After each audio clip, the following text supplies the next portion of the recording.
Class 12th maths part second NCERT की book है ये। और अध्याय 10 देख रहे हैं, सदिश बीजगणित, प्रश्नावली 10.3। सवाल नंबर पहला कहता है हमें सदिश दे रखे थे ए का परिमाण दिया था √3, बी का परिमाण दिया था हमें 2 और ए बी का जो मान दिया था a.b, इसका मान √6 दिया था। ए और बी के बीच का कोण ज्ञात करना था। हम जानते हैं यदि सदिश ए और बी के बीच का कोण थीटा हो तो हम कहेंगे cos थीटा बराबर ए बार डाट बी बार बटे में ए बार का मापांक डाट बी बार का मापांक, ये सूत्र होता है। यदि दिए हुए सदिश ए व बी के बीच का कोण थीटा हो तो cos थीटा बराबर ए बार डाट बी बार बटे ए बार का मापांक डाट बी बार का मापांक। ठीक है, हमें देखिएगा मान दे रखा था ए बार डाट बी बार का मान करनी 6 दे रखा था और ए का मान क्या दिया था, करनी 3 दिया था, बी का मान दिया था हमें 2 करके। ठीक है, अब इस 6 करनी 6 को हम लिख सकते हैं करनी 2 इंटू करनी 3 लिख सकते हैं। इसको 2 3 6 होता है और करनी 3 तो था ही हमारे पास, इस 2 को लिख सकते हैं करनी 2 इंटू करनी 2, इस टाइप से लिख सकते हैं हम। अब इसको आगे करेंगे तो करनी 3 से कम करनी 3, ये भी कट गया। करनी 2 कम करनी 2, एक करनी 2 कम करनी 2, 1 बटे करनी 2 आया, जो किसके बराबर है, cos थीटा के। हम जानते थे cos थीटा बराबर ये cos 45 अंश का मान होता है, 45 यानी π/4, रेडियन π/4 होगा, तो ये थीटा बराबर हमारा आया π/4। पहला प्रश्न हो जाता है प्रश्नावली का। आगे चलते हैं, हमें 2 सदिश दे रखे, इनके बीच का भी कोण ज्ञात करना था। मान लिया हमने जे ए बार के बराबर है, ये किसके बराबर है, बी बार के बराबर है। क्लियर, हम जानते हैं cos थीटा बराबर ए बार डाट बी बार बटे ए बार का मापांक डाट बी बार का मापांक। अब जानते हैं इसका मान क्या था, i cap minus 2j cap plus 3k cap, और इसका मान था 3i cap minus 2j cap plus k cap. पूरे के बटे में इसका मापांक अंडर रूट के अंदर 1 का वर्ग धन ऋण 2 का वर्ग धन 3 का वर्ग। इसको करेंगे करनी के अंदर 3 का, करनी का अंदर 3 का वर्ग धन ऋण 2 का वर्ग धन 1 का वर्ग, गुणा करेंगे हम तो 3 का 1 से करेंगे 3 एकम 3, ऋण का धन 2 का 2 से करेंगे 2 दूनी 4 और 3 एकम 3। सही है, आई वाले से करेंगे 3 एकम 3 हुआ, इसका इससे करेंगे ऋण का धन 2 दूनी 4 हुआ और 3 एकम 3 हुआ। यहाँ पर करेंगे हम तो करनी के अंदर ये 3 त्रिका 9, 2 दूनी 4, 9 और 4 13 और 1 14, ये करनी 14 हुआ। इसको करेंगे हम 3 त्रिका 9 और 2 दूनी 4 13 और 1 14, ये भी करनी 14 हुआ। ऊपर जोड़ेंगे हम तो 3 और 4 7 और 3 10 होगा और नीचे होगा 14 हमारा। काटेंगे हम 2 पंजे 10, 2 सत्ते 14, तो हमें ये cos थीटा का मान मिला था, तो थीटा बराबर हमारा हो जाएगा cos इनवर्स 5/7। यही हमें निकालना था, कौन निकालना था। ठीक है, ये हमारे पहले और दूसरे सवाल कंप्लीट हुए।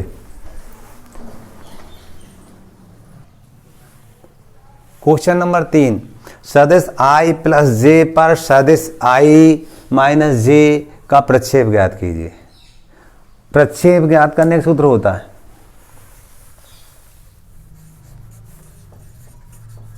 प्रक्षेप बराबर ए बार डाट बी बार बटे बी बार का मापांक। अब ये प्रक्षेप का सूत्र तो ये हमने लिख लिया, सब में यही लगाएंगे, लेकिन ए क्या है बी क्या है, जड़ी महत्वपूर्ण बात होती है। हमेशा जो पर लिखा ना i प्लस जे पर, तो पर के जस्ट पहले वाला बी बार होता है, तो ये बी बार बराबर i प्लस जे और ए बार क्या जो बचा वाला ए बार होगा i माइनस जे। क्लियर, मान रख देंगे, ए बार का मान था i minus j, b bar का था i प्लस जे। पूरे के बटे में बी बार का मापांक मतलब मापांक i प्लस जे। क्लियर, अगले पद में गुणा करेंगे हम, 1 का 1 से करें, i का i से करेंगे 1, ये -1 बटे यहाँ करेंगे तो 1 का वर्ग धन 1 का वर्ग, 1 में से 1 गए 0, 0 बटे करनी 2 तो 0 आ गया। दूसरा देखेंगे हम। दूसरा ज्ञात करने के लिए प्रक्षेप का सूत्र हमें मालूम है। प्रक्षेप बराबर ए बार डॉट बी बार बटे बी बार का मापांक। ये प्रक्षेप का हमने स्टैंडर्ड सूत्र लिख लिया। फिर मैं कह रहा था कि ए बार क्या होता, बी बार क्या होता। ऐसा नहीं है शुरू में आया ए बार और बाद में आया बी बार हो गया। इसको पहचानने का मैंने तरीका बताया था। जहाँ पर लिखा वो जस्ट पहले वाला बी बार। तो देखो लिखा था आई प्लस 3j प्लस 7k का सदिश इतने पर प्रक्षेप ज्ञात करो, तो ये होगा हमारा बी बार। ठीक है, उसमें उल्टा हो रहा पर पहले दिया था, है ना। तो हम कहते हैं यहाँ ए बार का जो मान होगा वो आई प्लस 3j प्लस 7k। ये बी बार का जो मान होगा वो 7i minus j plus 8k। ठीक है, वैल्यू रख देंगे हम। हमेशा ध्यान रखो पर के पहले जो है वो बी बार है। यहाँ पर भी देखो पर के पहले जो है वो बी बार है ना। ये पहचान हो गई। इसके बाद हम मान रख रहे थे, तो आप देखेंगे आई का मान था आई plus 3j plus 7k। Cap है वो, कैप बोल नहीं रहा हूँ मैं। और इसका था 7i cap minus j cap plus 8k cap. पूरे के बटे में मापांक के अंदर 7i cap minus j cap plus 8k cap. गुणा करेंगे आई वाले का आई वाले से होता, जे वाले का जे से होता, के वाले के से होता, बाकी जीरो हो जाते हैं वो। आई इंटू आई वन हो जाता, जे इंटू जे वन हो जाता, के इंटू के वन हो जाता, बाकी वो सब क्रॉस में करते जीरो हो जाते हैं। अब यहाँ बात कर रहे हैं तो देखो 7 का 7 हो जाएगा, यहाँ पर -3 हो जाएगा, 8 से 56 हो जाएंगे। क्लियर। यहाँ करेंगे तो 7 का वर्ग 49, 1 का ऋण 1 का वर्ग तो 1 हो जाएगा, और यहाँ 8 का वर्ग 64। हमें मालूम था मामा कैसे निकालते, आई जे के गुणांकों का वर्ग करके जोड़ के लिखते हैं हम। अब देख रहे हैं 7 और 6 13, 63 ऋण 3 ऐसे ही होगा भाई। 56 में 7 जोड़े तो 63 हो गए, 63 ऋण 3 बटे में यहाँ देखो इनको करेंगे हम तो 4 और 1 5 और 9 14 4 आता है 1 1 और 6 7 और 4 11। सही है। तो इसको घटाने पर आया 60 बटे वर्गमूल 114। वर्गमूल भी निकाल के आगे कर सके इतना भी चाहिए। इस टाइप से हमने सवाल नंबर 3 और 4 देखे जो प्रक्षेप ज्ञात करने थे। पहले और दूसरे में हमने कोण देखे थे, इसमें प्रक्षेप ज्ञात करने सीखे। क्वेश्चन नंबर 5 था हमारा। 3 सदिश दे रखे थे, बताना है कि ये मात्रक सदिश है, और दूसरा ये बताना है इनके हमें परस्पर लंबवत है, ये भी बताना है। ठीक है। तो सबसे पहले हम मान ले रहे हैं कि ये दिया हुआ जो वेक्टर है वो ए के बराबर, ए बार के बराबर है, ये दूसरा वाला बी बार के बराबर है, तीसरा वाला सी बार के बराबर है। ऐसा मान लिया। तीनों को मात्रक सदिश प्रूव करना है, दर्शाना है हमें। तो हम क्या करेंगे, ए बार का मापांक निकालेंगे, ए का परिमाण निकालेंगे, मापांक निकालेंगे हम। कैसे, जो मापांक यदि 1 आ जाएगा तो वो सिद्ध हो जाएगा कि ये दिया हुआ वेक्टर हमारा मात्रक सदिश है। ठीक है। बी बार का भी ऐसे निकालेंगे और सी बार का भी मात्रक निकालेंगे। तो हम ए बार का मात्रक निकालना, ए बार का मात्रक निकालना नहीं, मापांक लगा दें।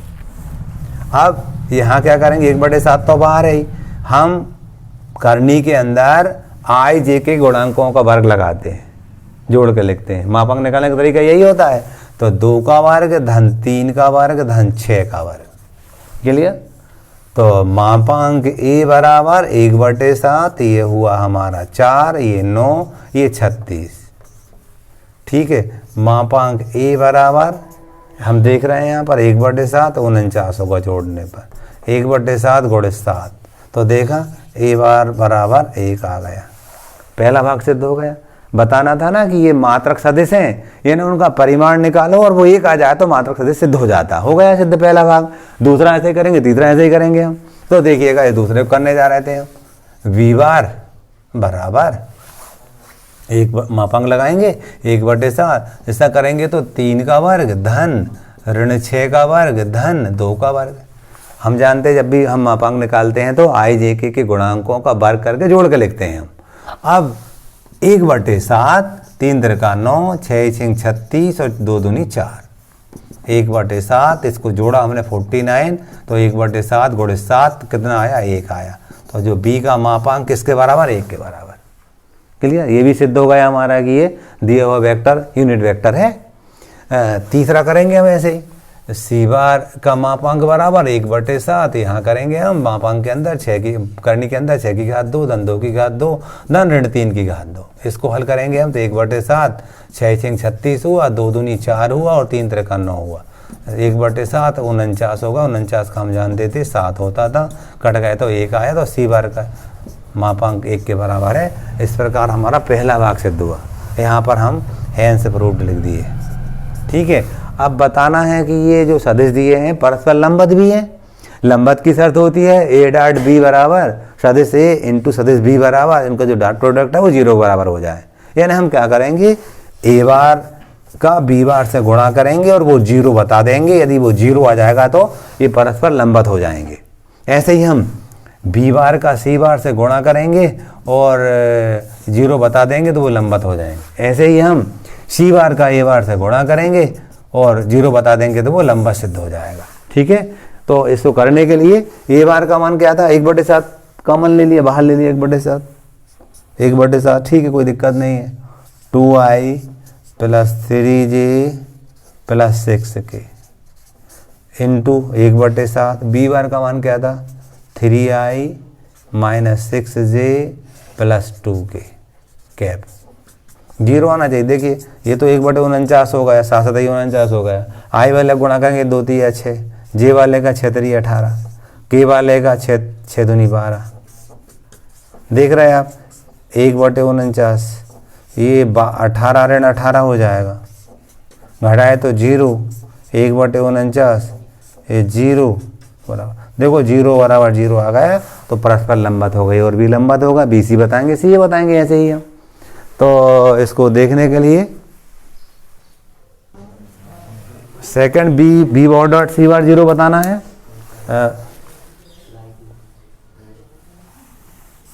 बी बार का मान 1/7 और 3i cap - 6j cap + 2k cap, और सी बार का मान 1/7 तो है ही, 6i cap + 2j cap - 3k cap बराबर 0। देखते हैं 1/49 हो गया ये तो, 3 का 3 18, 6 दूनी 12 और 2 3 6 चाहिए। 1/49 18 ऋण 18, तो ये 0 के इससे गुणा करेंगे, 0 बराबर 0 आ जाएगा। बी और सी भी लंबवत हो गए।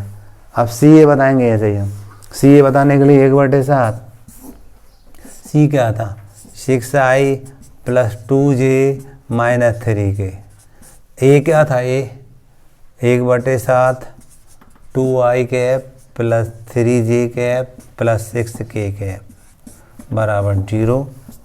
1/49, 6 दूनी 12, 3 दूनी 6 और 3 18। ये भी देखो आप 1/49 18 ऋण 18 बराबर 0, 0 बराबर 0 आया। हमने इस प्रकार ये परस्पर लंबवत है ये भी सिद्ध कर दिया। ठीक है, क्वेश्चन नंबर 6 था, हमें दे रखा था ए बार + बी बार सदिश a bar + b bar dot A bar - b bar बराबर 8 दे रखा था, और ए बार बराबर 8 बी बार भी दे रखा था। हमें ए बार का मापांक और बी बार का मापांक जे ज्ञात करने थे। ठीक है, करने के लिए देखिएगा क्या करेंगे, हम जो दिया है उसको लिया हमने, इसका गुणा कर देंगे। हम सूत्र जानते थे a + b a - b बराबर a² - b² होता था। तो इसको लिखेंगे हम a बार का वर्ग माइनस b बार का वर्ग बराबर 8 लिख सकते हैं ऐसा हम। अगले पद में हमें दे रखा था कि a बार के बराबर 8 b बार है, तो हम इसके स्थान पर लिख देंगे 8 b बार।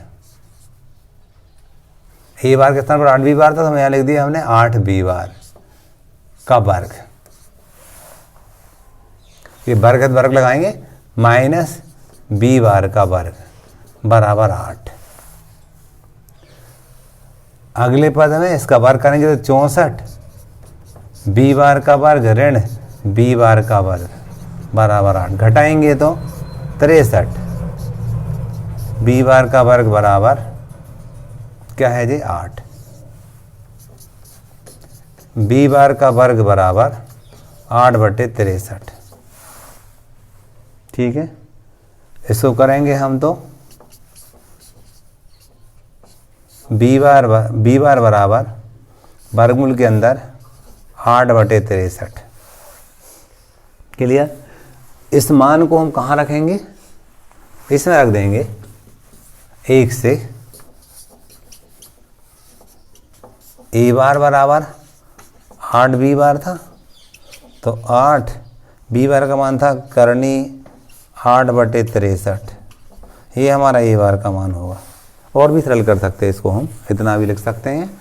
इसको हल करना है हमें, इसको हल करने के लिए गुणा करना सीधा सीधा, इसका इससे गुणा करेंगे 3 दूनी 6 ए बार का वर्ग माइनस इसका इससे 30 सत्ते 21 ए बार डॉट बी बार, इसका इससे करेंगे, इसका इससे ऋण 10 ए बार डॉट बी बार, इसका ऋण 5 सत्ते 35 बी बार का वर्ग। जब भी वर्ग आता है तो मापांक के ऊपर वर्ग लगा के लिखते हैं सदिश को ऊपर। ठीक है, अब इसको हल करेंगे तो 6 देखिएगा बराबर 0 नहीं है, हमें इसको हल करना है। तो सवाल शायद मैं गलत लिख गया हूँ, उसको थोड़ा देखेंगे अपन। हाँ, ये बराबर 0 नहीं है, इसका मान ज्ञात करना था। ये बराबर 0 नहीं है, बाई मिस्टेक मुझसे बराबर 0 लिख गया था। तो 6 मापांक ए बार का वर्ग, यहाँ कम करेंगे तो कितना बचेगा 11 ए बार डॉट बी बार, ये माइनस 35 मापांक बी बार का वर्ग। यही हमारा आंसर होगा। ठीक है, ये हमारे 6वें और 7वें प्रश्न हुए। क्वेश्चन नंबर 8 था हमारा, सदिश ए और बी के हमें परिमाण ज्ञात करने थे। हमें सदिशों के बीच कोण 60 अंश का दिया था और उनका अदिश गुणनफल दिया था 1/2 के बराबर। ठीक है, तो हम कहेंगे दिया है हमें ए बार डॉट बी बार बराबर 1/2, अदिश गुणनफल डॉट लगता हो, सदिश में क्रॉस लग जाता, वो आने वाले पीरियड में पढ़ेंगे हम। और थीटा का मान दिया था, मान लीजिए इनके बीच का कोण थीटा है, तो थीटा बराबर दिया था हमें 60 अंश। हमें निकालना था, एक बात और दी थी, ए बार और बी बार हमारे कैसे हैं, इनके परिमाण बराबर हैं दोनों। ज्ञात क्या करना हमें,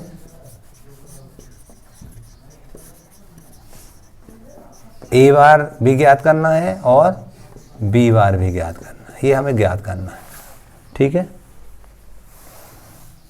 हम जानते हैं कास थीटा बराबर ए बार डॉट बी बार बटे ए बार का मापांक डॉट बी बार का मापांक। पहले और दूसरे सवाल में सूत्र को लगाया था हमने। कास थीटा का मान 60 अंश है, इसका मान 1/2 है, 1/2 था, और इसका मान नहीं मालूम, क्योंकि ये दोनों बराबर थे तो हम बी बार को ए बार लिख सकते हैं। ठीक है, क्यों लिख सकते हैं, क्योंकि हमें दे रखा था दोनों सदिशों के परिमाण बराबर दिए थे, तो हमने बी बार को हटा के ए बार रख दिया। हम जानते हैं cos 60 का मान 1/2 होता है, 1/2 होता है, बराबर 1/2 जे मापांक ए बार का वर्ग हो जाएगा। 1/2 से 1/2 कट जाएंगे हमारे, तो ए मापांक ए बार का वर्ग बराबर 1, या मापांक ए बराबर 1 है ना। इसलिए ए बार, चूँकि हम जानते हैं ए बार बराबर बी बार होता है, बराबर 1। ठीक है, तो ये हमारा क्वेश्चन नंबर 8 कंप्लीट हो जाता है। क्वेश्चन नंबर 9 था, इसमें हमें ए बार वेक्टर ए बार एक यूनिट वेक्टर दिया है, और ये वाली बात दी है एक्स बार ऋण ए बार डॉट एक्स बार प्लस ए बार बराबर 12। हमें एक्स बार का मॉड के अंदर एक्स बार का मान ज्ञात करना है, एक्स का परिमाण ज्ञात करना है। एक बात और दी, ये तो दिया है हमें, ये दिया है हमें, और एक बात और दी है, क्या दी है, एक बात और दी है हमें कि जो ए है, वेक्टर ए है, वो यूनिट वेक्टर है, मात्रक सदिश है, यूनिट वेक्टर नहीं। मापांक ए बार बराबर 1 दिया है, ये भी दिया है। हमें क्या ज्ञात करना है, ये एक्स बार का मापांक क्या है, एक्स बार का परिमाण क्या है, वो ज्ञात करना है। तो दिए हुए को लेके चलते हैं, सूत्र लगा रहे हैं, ए ऋण बी ए धन बी, ए का स्क्वायर ऋण बी का स्क्वायर होता था, इसको लिखेंगे हम एक्स बार का स्क्वायर माइनस ए का स्क्वायर बराबर 12 लिख सकते हैं ऐसा। अगले पद में एक्स बार का स्क्वायर, इसको 1 लिख सकते हैं, बराबर 12। तो एक्स बार का स्क्वायर बराबर 12 धन 1, पक्षांतर किया तो मापांक एक्स बार का वर्ग बराबर 13, मापांक एक्स बार बराबर करनी 13। ये हमारा आंसर होगा। क्वेश्चन नंबर 9 हो जाता है। क्वेश्चन नंबर 10 था हमारा, ए बार बी बार सी बार के मान दिए रखे थे और हमें दे रखा था ए बार प्लस लैम्डा बी बार और सी बार परस्पर लंबवत हैं। ये परस्पर लंबवत हैं, ठीक है। तो लंबवत की शर्त हम जानते थे कि दोनों गुणा 0 के बराबर होता है, दोनों का अदिश गुणनफल 0 के बराबर होता है। तो पहले इसको निकाल ले रहा है ए प्लस लैम्डा बी को, फिर डॉट प्रोडक्ट लगाएंगे और वो 0 को बताएंगे, तब लैम्डा मिलेगा हमें, ठीक है। तो पहले हम लिख रहे हैं A bar plus lambda B bar. A bar क्या था, 2i cap plus 2j cap plus 3k cap plus lambda. B bar क्या था, -i cap plus 2j cap plus k cap.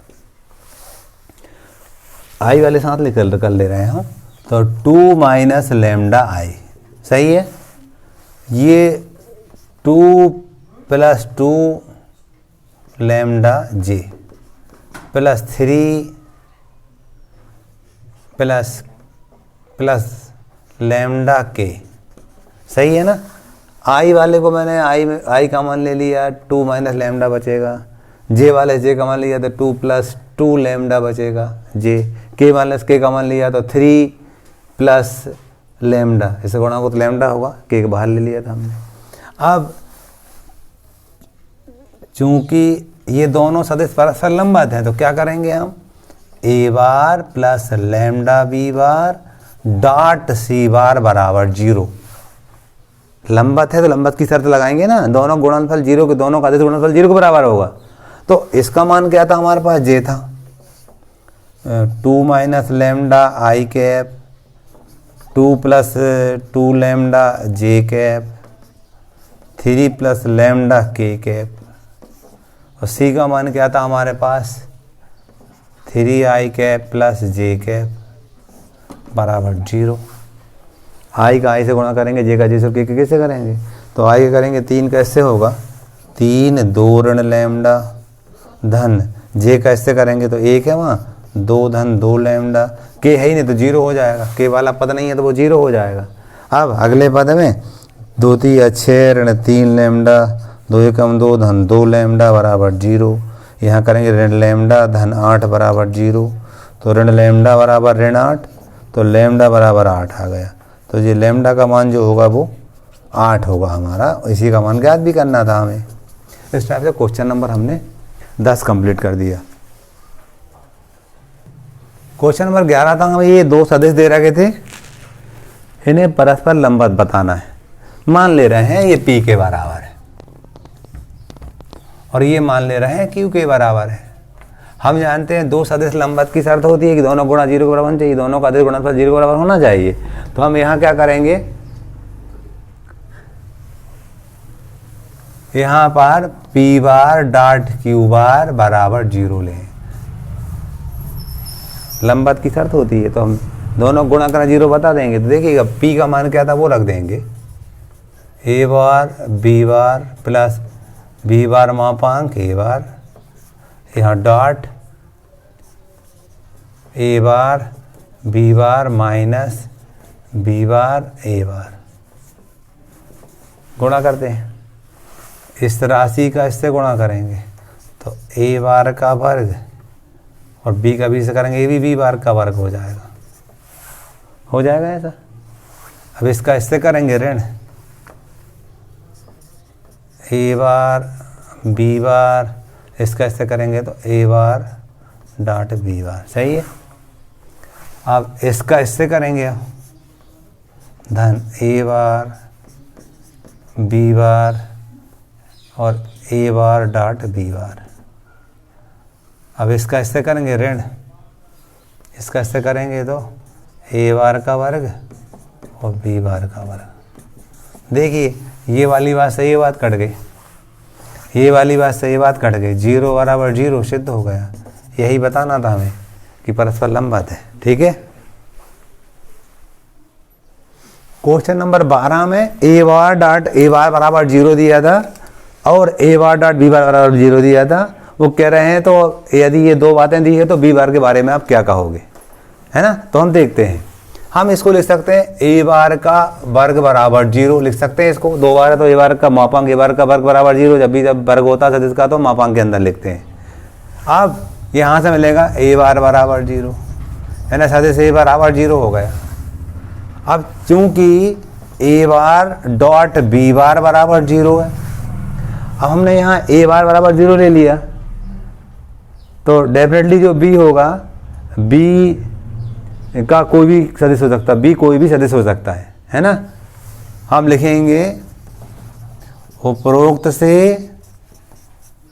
स्पष्ट है कि बी सदिश बी का कोई भी मान हो सकता है। निष्कर्ष हम ये निकाल रहे हैं कि बी का कोई ना कोई मान होगा, कोई भी मान हो सकता है, ठीक है। क्वेश्चन नंबर 13 क्वेश्चन था। क्वेश्चन नंबर 13 में हमें ए बार मापांक ए बार बराबर मापांक बी बार बराबर मापांक सी बार बराबर 1 दिया था। ये हमें दिया है, मात्रक सदस्य ने हमें ये दिया है। किस प्रकार है कि ए bar plus B bar plus C bar बराबर 0, ठीक है। वो कह रहे हैं ए बार सदिश ए बार बी बार सी बार इस प्रकार है कि मात्रक सदिश तो है, इस प्रकार है कि ए bar plus B bar plus C bar बराबर 0। हमें बताना था कि इसका मान क्या होगा, A bar dot B bar plus B bar dot C bar plus C bar dot A bar बराबर इसका मान क्या होगा, ये हमें ज्ञात करना था, ठीक है। अब इसको हम लेके चलेंगे। अब मान लीजिए हम दो तरीके से कर सकते हैं, इसका दोनों पक्षों को वर्ग कर रहे हैं, वर्ग कर सकते हैं। दोनों पक्षों को वर्ग करेंगे तो क्या लिखेंगे इसको हम, A bar plus B bar plus C बार का स्क्वायर बराबर 0 का स्क्वायर लिख सकते हैं। दोनों पक्षों को वर्ग कर दिया। इसको दो बार लिखेंगे तो ए bar plus B bar plus C बार, यहाँ पर भी ए bar plus B bar plus C bar बराबर 0 का वर्ग तो 0 हो जाएगा। अब क्या करेंगे हम देखेंगे, आप ए का इससे गुणा करेंगे पूरे से। यहाँ लिखा ए bar plus B bar plus C बार धन बी बार का करेंगे इससे ए bar plus B bar plus C बार धन सी बार का करेंगे हम तो ए bar plus B bar plus C बार। क्लियर। गुणा करेंगे, देखो इसका करेंगे तो मापांक ए बार का वर्ग हो जाएगा, ये ए बार डॉट बी बार हो जाएगा, ये ए बार डॉट सी बार हो जाएगा, ये ए बार डॉट बी बार हो जाएगा, ये बी बार का वर्ग हो जाएगा, ये बी बार डॉट सी बार हो जाएगा, सही है। ये सी बार डॉट ए बार हो जाएगा, ये बी बार डॉट सी बार हो जाएगा, ये मापांक सी बार का वर्ग हो जाएगा बराबर 0, सही है। अब देखिएगा हमें मालूम था जे 1 हो जाएगा, जे 1 हो जाएगा धन आप देखोगे 2 ए बार डॉट बी बार हो जाएंगे कि नहीं, 2 बी बार डॉट सी बार हो जाएंगे और 2 सी बार डॉट ए बार हो जाएंगे, जो हो जाएंगे ऐसे। और जे देखो जे 1 होगा तो कितने हो जाएंगे, 3 हो जाएंगे। कोई दिक्कत क्या, 3 कैसे हो गए, मालूम है मापांक ए बार का वर्ग बराबर 1 होता है, यूनिट वेक्टर दे रखा था हमें, तो 1 का वर्ग 1 ही होगा वो, तो 3 बातें हैं तो 3 लिख दिया मैंने। अगले पद में 2 कॉमन लिया तो ए बार डॉट बी बार धन बी बार डॉट सी बार धन सी बार डॉट ए बार बराबर -3, पक्षांतर किया तो -3 हो गया। तो यहाँ लिखेंगे A bar dot B bar plus B bar dot C bar plus C bar dot A bar बराबर -3/2, यही हमारा आंसर होगा। क्वेश्चन नंबर हमारा 13वां कंप्लीट हो जाता है। किसी की दिक्कत? 14वां क्वेश्चन था हमारा। 14वां क्वेश्चन कहता है ए बराबर 0 है अथवा बी बराबर 0 है, तो ए डॉट बी बराबर 0 है। परंतु इसका विलोम सत्य नहीं है। इसको हम उदाहरण के माध्यम से समझेंगे। माना ए बार बराबर 0i plus 0j plus 0k, 0 मान लिया। अब b बार बराबर i plus j plus k। देखो मैंने a बार को 0 मान लिया, b को नहीं माना, अथवा कहा ये मानो 0 या ये मानो, पर ने a बार को 0, b को कोई संख्या मान ली, सदिश मान ली। अब इसको ले रहे हैं a बार डॉट b बार बराबर 0। a बार क्या था 0i plus 0j plus 0k, और ये क्या था हमारा i plus j plus k।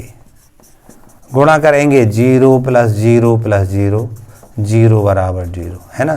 ये हमारा पहला भाग सिद्ध हो गया। इसका विलोम कर रहे हैं। विलोम क्या कहता है? यदि विलोम कहता है कि यदि a बार डॉट b बार और 0, तो a बराबर नहीं होगा 0 के और b बराबर नहीं होगा 0 के, ये हमें बताना है। तो देखना उदाहरण से समझेंगे हम। हमने लिया a बराबर, माना ऐसा हमने i plus j plus k, b बराबर मान से ले रहे हैं i plus j minus 2k। अब मैं इसमें रखूंगा मान a बार डॉट b बार में। a बार क्या था i plus j plus k, b बार क्या था i plus j minus 2k। गुणा करूंगा 1 प्लस 1 माइनस 2, 2 माइनस 2 0। देखा आपने a बार डॉट b बार बराबर 0 आ गया। देखा, और दोनों 0 नहीं है। आप देख रहे हैं ना, a बराबर नहीं है 0 के और b बराबर नहीं है 0 के। मापांक निकालो, 0 के बराबर कहाँ है, वो नहीं है। क्लियर? तो ये हमने 14वें सवाल को प्रूव कर दिया। ठीक है।